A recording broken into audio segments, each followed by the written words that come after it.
ज्यादा सीधे मत बनो। सीधे पेड़ जल्दी काट लिए जाते हैं। आज की कहानी के माध्यम से आपको कुछ ऐसे तरीके पता चलेंगे जिनसे आप धोखा खाने से खुद को बचा सकते हैं। भावनात्मक रूप से कमजोर आदमी का लोग हमेशा फायदा उठाते रहते हैं। हम सब ने देखा होगा अपने आसपास जो भी इंसान नर्म दिल का होता है, यानी कि भावनात्मक रूप से करुणावान होता है, वह अपनी करुणा बस दूसरों की सहायता तो कर देता है, लेकिन बदले में उसे हमेशा धोखा ही मिलता है। तो क्या एक इंसान को भावनात्मक नहीं होना चाहिए? क्या उसे दूसरों पर भरोसा नहीं करना चाहिए? दूसरों की सहायता नहीं करनी चाहिए? क्या करुणावान और संवेदनशील होना गुनाह है, कोई गलती है? पाया तो यह जाता है कि कोई संवेदनशील आदमी दिल का अच्छा होता है। वह दूसरों की सहायता करता है, दूसरों का ख्याल रखता है, दूसरों से प्रेम करता है। प्रेम भी तो एक संवेदना ही है। वह भी तो एक भावना का रूप है। तो क्या प्रेम करना भी गलत हो जाता है? यह तो आप सबको पता होगा कि प्रेम तो आध्यात्मिक साधना का एक बहुत महत्वपूर्ण कदम है। तो किस प्रकार एक इंसान समाज में संवेदनशील, करुणावान और दयालु यानी कि एक अच्छा आदमी बनकर रह सकता है, ताकि लोग उसका फायदा भी ना उठा पाए और वह अपने मन की अच्छाई, अपने मन की कोमलता, करुणा सब कुछ बरकरार भी रख सके। एक बार एक युवा लड़का जंगल के पेड़ों पर मुक्के मार रहा था। वह बड़े जोर जोर से मुक्के मार रहा था। वह अपने मन का गुस्सा निकालने की कोशिश कर रहा था। शायद उसको किसी ने धोखा दिया था या फिर उसके साथ बहुत बुरा हुआ था, जिससे वह बहुत ज्यादा परेशान था। उसे कहीं भी शांति नहीं मिल रही थी। वह लगातार उस पेड़ पर मुक्का मार रहा था, जिससे उसकी उंगलियां लहूलुहान हो चुकी थी। उसी जंगल में एक शीतल पानी का झरना था। वहां पर एक भिक्षु रोज संध्या समय स्नान करने आया करते थे। यह उनका नित्य का नियम था। आज जब वह भिक्षु इस रास्ते से स्नान करने के लिए उस जंगल में आया तो उसने उस लड़के की हालत देखी। वह जोर जोर से चीख रहा था, रो रहा था और लगातार मुक्के मारे जा रहा था। उस लड़के के आसपास कोई मौजूद नहीं था। इससे उस भिक्षु को उस युवक की चिंता होने लगी। उसने सोचा कि कहीं मैं इसे ऐसे ही छोड़ दूं और कहीं ये आत्महत्या कर ले। तो ऐसे विचार आने के बाद भी वह कुछ नहीं बोला और लगातार उस युवक की तरफ देखे जा रहा था। भिक्षु एकदम चुपचाप खड़ा हुआ था। उसने युवक से कुछ नहीं बोला, कुछ नहीं कहा, बस वह उसको लगातार देखता रहा। कुछ देर तक तो उस युवक ने उस भिक्षु को नजरअंदाज किया, लेकिन कुछ देर बाद उसे अजीब सा लगने लगा। उसने सोचा, ना तो यह मुझे रोक रहा है और ना ही कुछ कह रहा है। यह तो बस मुझे देखे जा रहा है, इसका क्या मतलब है? बड़ा अजीब आदमी है। ऐसे ही विचार उस लड़के के मन में उठने लगे थे। जब कुछ देर बाद भी वह भिक्षु कुछ नहीं बोला तो लड़के ने अचानक से उससे पूछा कि महाशय, आप अपने रास्ते क्यों नहीं चले जाते? आपको क्या मतलब? आप खड़े हुए मुझे देख क्यों रहे हैं? भिक्षु ने बड़े शांत स्वर में कहा कि मैं तुम्हें रोक नहीं रहा हूं, तुमसे कुछ कह नहीं रहा हूं, तो मुझसे तुम्हें क्या परेशानी है? मेरे ही तरह है यह पेड़ पौधे, यह पक्षी, यह सब तुम्हें तो देख ही रहे हैं। जब इनसे तुम्हें कोई परेशानी नहीं है तो मुझसे क्यों परेशानी है? यह सुनकर और लड़का जोर से चीख कर बोला, मुझे सबसे परेशानी है, मैं सबसे नफरत करता हूँ। यहाँ पर सब धोखेबाज, गद्दार होते हैं। कोई किसी का नहीं होता इस दुनिया में। और इस तरह बोलते बोलते वह फूट फूट कर रोने लगा और रोए जा रहा था और भिक्षु उसे देखे जा रहा था। वो उसे चुप करने की कोशिश भी नहीं कर रहा था। यह बात तो उस लड़के को और ज्यादा अजीब लगी। अब रोना छोड़कर उस लड़के ने सीधे खड़े होकर उस भिक्षु से कहा, बड़े अजीब आदमी है आप। आपके सामने कोई इंसान रो रहा है, दुखी है, परेशान है और आप उसे चुप भी नहीं कर सकते। आपके मन में बिल्कुल भी संवेदना नहीं है। बड़े अजीब और कठोर हृदय वाले साधु हैं आप। आपको अपने साधु होने पर खेद होना चाहिए। और ऐसे ही ना जाने क्या क्या जली कटी बातें वो युवक उस भिक्षु को सुनाने लगा। कुछ देर बाद जब युवक की सारी भड़ास निकल चुकी थी, तब भिक्षु ने बड़े ही शांत स्वर में कहा कि आज मैं तुम्हें कंधा दे सकता हूँ, तुम्हारे आंसू पोंछ सकता हूँ, लेकिन इससे तुम्हारी समस्या का समाधान नहीं होगा। कुछ देर के लिए तुम्हारा मन बहल जाएगा, बस उसके बाद वही जिंदगी, वही लोग जो तुम्हें आज कंधा देने के लिए भी तुम्हारे पास नहीं है। फिर से तुम उसी जिंदगी में लौट जाओगे। कोई तुम्हें धोखा देगा, कोई तुम्हारा फायदा उठाएगा और तुम अपने मन को ऐसे ही तकलीफ पहुंचाते रहोगे। तो आंसू पोंछने की बजाय तुम्हें मुझसे कुछ ज्ञान की बातें लेनी चाहिए, जिससे तुम्हें जीवन में कोई भी धोखा ना दे सके, तुम्हारी अच्छाई का कोई भी फायदा ना उठा सके। याद रखना, आंसू पोंछने वाले तो तुम्हें बहुत मिल जाएंगे, लेकिन ज्ञान और सही समझ देने वाला कभी कभी कोई इंसान मिलता है। भिक्षु ने उसे बताया कि मैं पास ही के झरने में स्नान करने के लिए जा रहा हूँ, बड़ा ही शीतल पानी है वहाँ का। अगर तुम चाहो तो तुम भी मेरे साथ चल सकते हो। यहाँ पर अकेले परेशान होने से अच्छा है कि तुम झरने की शीतल पानी में स्नान करो, जिससे तुम्हारा दिमाग, मन, मस्तिष्क और तुम्हारा शरीर सब कुछ पवित्र हो जाएगा। यह सुनकर वो लड़का उस भिक्षु के पीछे पीछे हो लिया। जंगल के बीचों बीच रास्ता झरने की तरफ जाता था। जंगल में सन्नाटा छाया हुआ था। उनके पैरों तले सूखे पत्तों की चरमराने की आवाज पूरे जंगल में गूंज रही थी। आज पूर्णिमा की रात थी और आसमान में चांद अपनी उजली रोशनी उस जंगल में फेंक रहा था। उस रोशनी में दोनों उस झरने की तरफ बढ़ते चले जा रहे थे। रास्ते में चलते चलते उस युवक ने उस भिक्षु से कहा कि महात्मन, आपकी जिंदगी मस्त है, आपको किसी चीज की कोई परेशानी नहीं है। आपको पता है कि दुनिया में कैसे कैसे लोग बसते हैं, कितने धोखेबाज, कितने मक्कार, और सबसे बड़ी बात, अपने लोग ही धोखा देते हैं, जिनसे हम प्रेम करते हैं, जिनको हम अपना मानते हैं। जब उन्हीं से धोखा मिलता है तो कैसा महसूस होता है। कभी कभी तो ऐसे लगता है कि भोले और दयालु लोगों के लिए यह दुनिया नहीं बनी है, ये धोखेबाजों के लिए है, मक्कारों के लिए है। वही यहाँ पर फलते फूलते हैं, वही आनंद से जीते हैं, और हमारे जैसे लोग जो दूसरों की सहायता करते हैं, दूसरों को अपना मानते हैं, वह हमेशा जीवन भर दुख में रहते हैं। यही जीवन की सत्यता है और यही संसार है जिसमें हमें रोज घुट घुट कर मरना पड़ता है। आपने सही किया, ऐसे जिंदगी को त्याग दिया, पीछे छोड़ दिया। अब बस अपने में मस्त रहो, किसी से कोई परेशानी नहीं है, किसी की कोई चिंता नहीं है। मैं भी सोचता हूं कि मैं भी संन्यास ले लूं, छोड़ दूं इस दुनिया को। यह सुनकर उस भिक्षु ने कहा कि तुम्हें क्या लगता है, सन्यासी जीवन बहुत आसान होता है।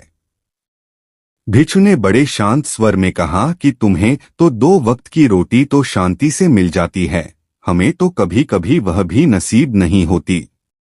अगर भिक्षा मिल जाती है तो हम खा लेते हैं, वरना हमें तो भूखा ही सोना पड़ता है। यही सन्यासी जीवन है, हमें हमेशा नीचे सोना पड़ता है, सिर्फ एक लंगोट में रहना पड़ता है, चाहे कैसा भी मौसम क्यों ना हो।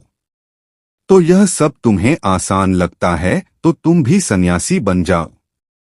युवक ने कहा कि आप कहते तो ठीक ही हैं, संघर्ष तो दोनों तरफ है, सांसारिक जीवन में भी और सन्यासी जीवन में भी।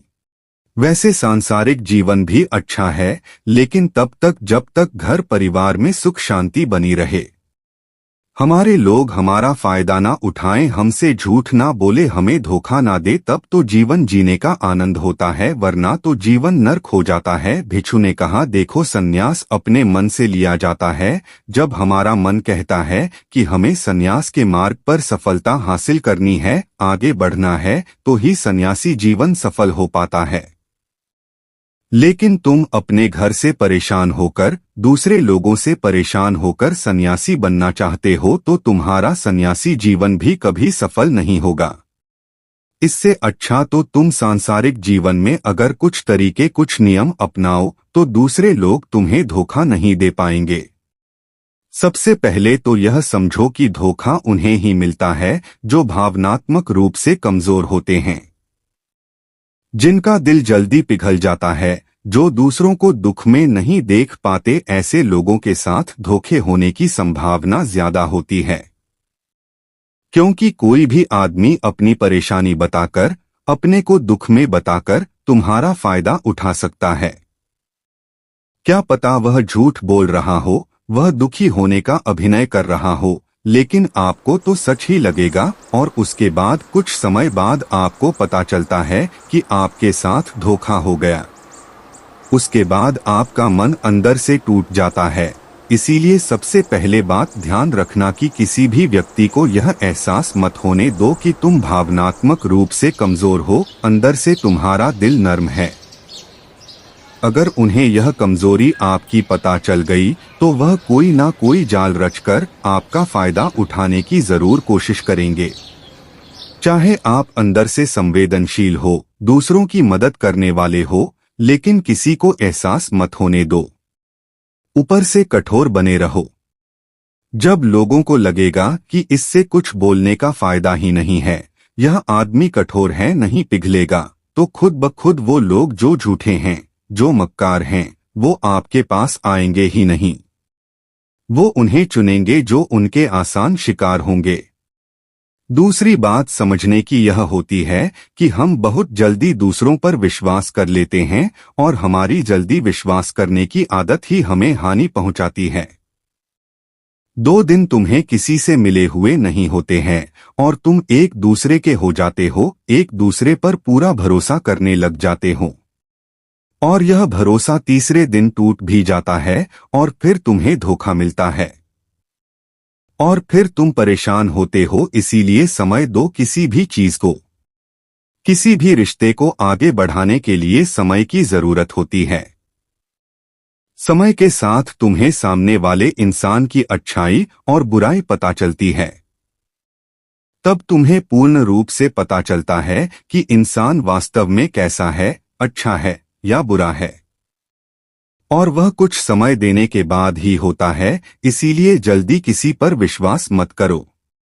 अगली पहचान या अगला तरीका समझने के लिए तुम्हें ऐसे लोगों को समझना होगा जो दूसरों की चापलूसी करते रहते हैं।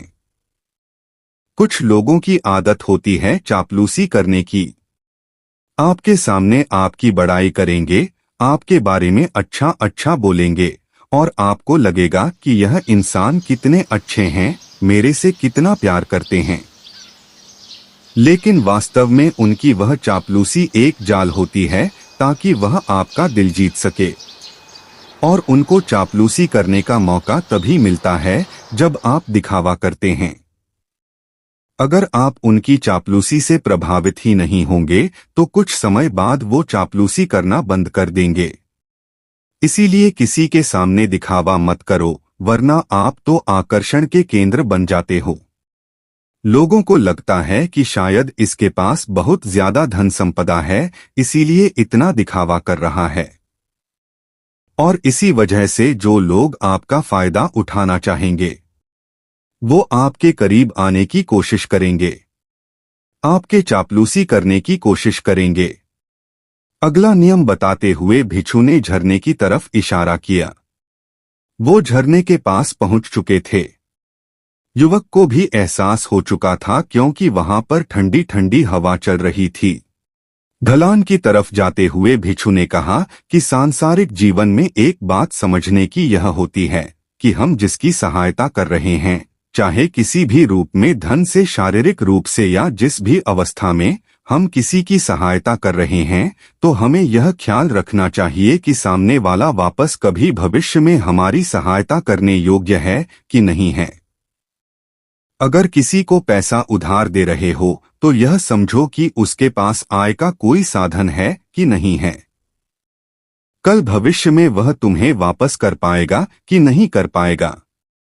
अगर वह नहीं करेगा तो तुम्हें तकलीफ होगी, तुम्हें दुहक होगा। ऐसे तो इंसान करुणावश भिखारियों को भी भीख देता है, लेकिन वह गलत नहीं है, क्योंकि जो भी पैसा अपने सामने वाले को दिया है उससे आपके ऊपर कोई ज्यादा प्रभाव नहीं पड़ेगा। अगर वह आपको वापस भी नहीं लौटाएगा तो भी कोई बात नहीं। अगर किसी ऐसे इंसान को पैसा देना है जो कभी वापस नहीं लौटा पाएगा तो उतना ही देना जिससे तुम्हारे ऊपर ज्यादा दबाव न बने। अगर वो वापस भी न लौटाए तो तुम्हें ज्यादा दुख न पहुंचे। अब तक वो दोनों झरने पर पहुंच चुके थे। दोनों ने अपने कपड़े उतरे और उस झरने के शीतल पानी में कूद पड़े। पानी बाहर ठंडा था। उन दोनों की सारी थकान, सारी उदासी पल भर में ही दूर हो गई। स्नान कर लेने के बाद दोनों एक पेड़ के नीचे उस झरने के सामने बैठकर बातें करने लगे। भिक्षु ने उसे आगे समझाते हुए कहा कि शुरुआत में लोगों को नजरअंदाज करना सीखो। जब तुम किसी को शुरुआत में नजरअंदाज करते हो तो जो भी लोग किसी लालच की वजह से तुम्हारे पास प्रभावित हो रहे थे उनके छटनी हो जाएगी। जब तुम उनको नजरअंदाज करोगे तब को एक दो बार लोग तुम्हारे पास आने की कोशिश करेंगे। उसके बाद वो तुमसे दूरियां बना लेंगे और जो आदमी तुम्हारी इंसानियत, तुम्हारी अच्छाई देखकर तुम्हारे पास आएगा वो नजरअंदाज करने के बावजूद भी तुम्हारे करीब ही बना रहेगा। और यही तो एक सच्चे इंसान की पहचान होती है। जो हमारे अपने होते हैं उनसे हम लड़ भी लेते हैं, झगड़ भी लेते हैं, उसके बावजूद भी वो हमारी बातों का बुरा नहीं मानते हैं। चाहे थोड़े समय के लिए वह हमसे नाराज रहे, लेकिन कुछ समय बाद फिर से हम एक हो जाते हैं। और यही तो घर परिवार का मतलब होता है, यही तो अपनों का मतलब होता है। इसलिए शुरुआत में अनजान लोगों को नजरअंदाज करना सीखो, इग्नोर करना सीखो, ताकि धोखेबाज मक्कार लोग तुम्हारे करीब ही न आ पाएं। अपने इस वार्तालाप को खत्म करते हुए भिक्षु ने अपनी आखिरी बात बताते हुए कहा कि ये आखिरी सीख सबसे ज्यादा महत्वपूर्ण है। सब कुछ होने बाद भी तुम्हें धोखे मिल सकते हैं, लेकिन तुम अगर अपने आंख और कान और अपना दिमाग खोल कर रखते हो, अगर तुम होश में रहोगे, ध्यान करोगे, तो तुम्हें इंसान की आंखें देखते ही समझ में आ जाएगा कि उसे तुमसे क्या चाहिए। तुम उसकी इच्छा और उसका स्वभाव उसकी आंखों में ही पढ़ सकते हो। लोगों की आंखों में, उनकी वाणी में, उनके स्वभाव में उनका सब कुछ दिखाई देता है। बस हम ही अपनी आंखें मूंद कर रहते हैं। दूसरे लोगों से जानो, उसके रिश्तेदारों से जानो, उसके परिवार वालों से जानो कि वह इंसान कैसा है। दूसरों के साथ उसका व्यवहार कैसा है, उसकी पड़ताल करो। जब किसी पर विश्वास करो, ऐसे ही किसी पर विश्वास मत कर लेना। अपनी पूरी संतुष्टि करना। अगर तुम किसी के साथ लंबे समय तक भरोसा करना चाहते हो, किसी के साथ कोई संबंध बनाना चाहते हो, कोई दोस्ती करना चाहते हो या किसी की मदद करना चाहते हो, तो इन सभी परिस्थितियों तुम्हें ये जरूर पता होना चाहिए कि दूसरे लोग उस इंसान के बारे में क्या सोच रखते हैं। इसके बाद तुम जीवन में कभी भी धोखा नहीं खाओगे और तुम्हें कभी भी धोखे की वजह से पछताना नहीं पड़ेगा। इसी तरह की बातें करते हुए भिक्षु और वो लड़का दोनों जंगल से बाहर आ गए और अपने अपने घर को चले। कभी भी किसी पर भी भरोसा करने से पहले उसके बारे में अच्छे से समझो, जानो, समय दो, फिर भरोसा करो। दोस्तों, यह थी आज की कहानी। कहानी अच्छी लगी हो तो वीडियो को लाइक करें और चैनल को सब्सक्राइब करें। जल्दी मिलते हैं किसी नई कहानी में। तब तक अपना ख्याल रखें।